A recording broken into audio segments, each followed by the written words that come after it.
ఆత్మవిశ్వాసాన్ని పెంచుకోవాలంటే ఇలా చేయండి.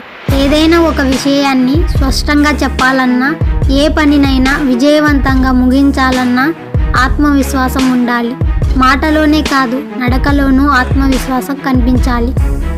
అప్పుడే వేసే ప్రతి అడుగు విజయం దిశగా నడిపిస్తుంది.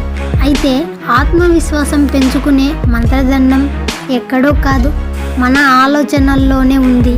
అదేలాగంటారా? మొదట బాడీ లాంగ్వేజ్. సరైన భంగిమలో నిల్చోవడం ఆత్మవిశ్వాసాన్ని రెండింతలు చేస్తుంది. దానివల్ల మీకు ఎన్నో అనుకూలతలుంటాయి.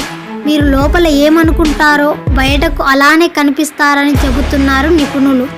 నిటారుగా నిల్చోవడం ద్వారా, కుర్చీలో వెన్నెముక నిటారుగా ఉంచి కూర్చోవడం ద్వారా మీ ఆత్మవిశ్వాసం కనిపిస్తుంది. మిమ్మల్ని చూసిన వారు మీరు చేసే పని పట్ల స్పష్టత ఉన్నదని భావిస్తారు.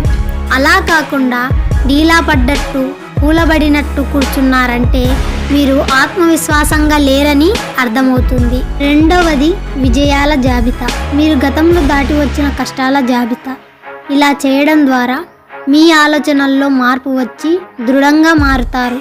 భవిష్యత్తులో ఎదురయ్యే కష్టాలను గట్టెక్కేందుకు కావలసిన మానసిక ధైర్యం పోగవుతుంది. మూడవది భయాన్ని వదిలేయండి. మీరు భయపడి చేయకుండా వదిలేసిన పనుల్ని చెయ్యండి.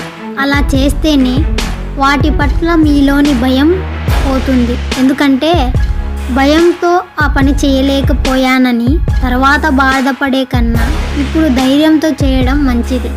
కొత్త సవాళ్లను స్వీకరించడం ద్వారా మీ మెదడు మీకు అవసరమైనంత ఆత్మవిశ్వాసాన్ని ఇచ్చే పనిలో ఉంటుంది.